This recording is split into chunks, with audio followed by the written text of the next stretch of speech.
So we're here at the junction of Wood Street, Longstance and Gallywood Road, which is going to be a major problem if Bus Gate ever happens.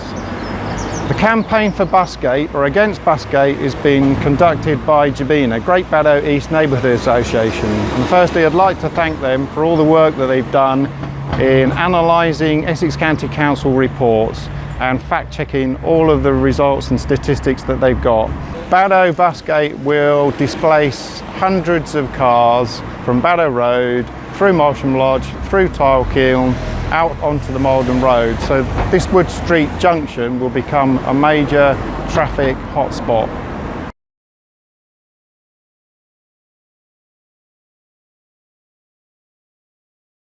So we're here on Gloucester Avenue by the major school crossing from Molsham Lodge, Cllr, and all the kids come across Gloucester Avenue here down to the high school, down to the junior school, down to the infant school. So there's a lot of people crossing at the school commute time.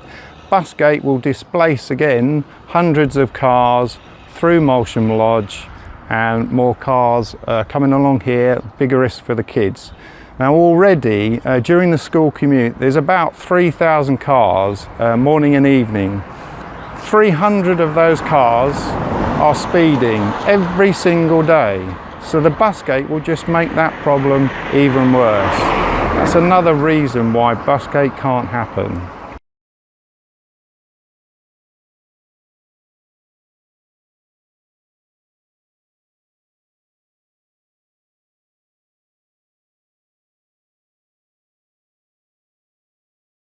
One of the prime reasons Essex County Council wants Bus Gate on Baddow Road to come into place is because of the pollution levels. This is a live pollution monitoring station. It monitors 5, 6, 7 different types of pollution chemicals. So the report from this is available on the City Council website, and basically it's telling us pollution is decreasing year on year on year. So the problem Essex County Council is defining for Baddow Bus Gate, it really doesn't exist. So again, GBENA, they surveyed over 1,000 people. They actually asked them a question: what would you do if Bus Gate was implemented? Which journey would you take? A large proportion said they'd go via Malden Road, and a proportion of people said they'd go through Molsham Lodge, which is the problem I spoke about earlier in terms of traffic safety and children.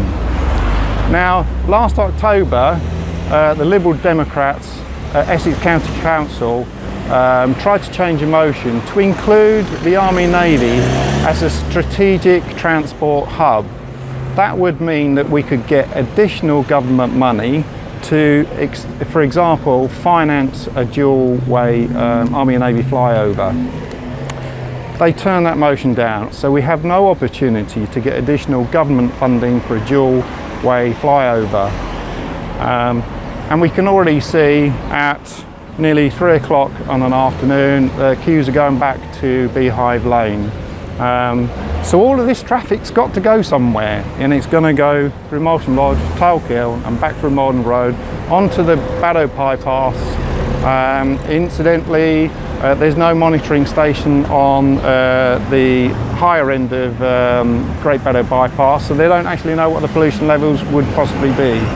So it's just going to spread traffic, it's going to divert traffic, it's going to increase pollution in other areas.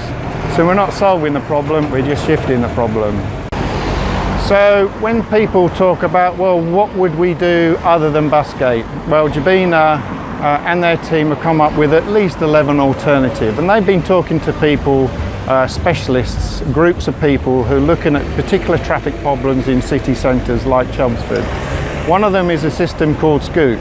Scoot is a smart technology which uses traffic lights throughout the city to coordinate traffic through the city and manage the traffic flow.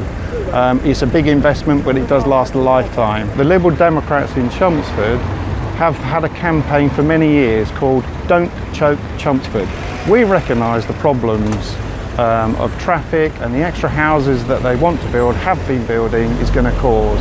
And we've been campaigning for a Don't Choke Chelmsford for many years.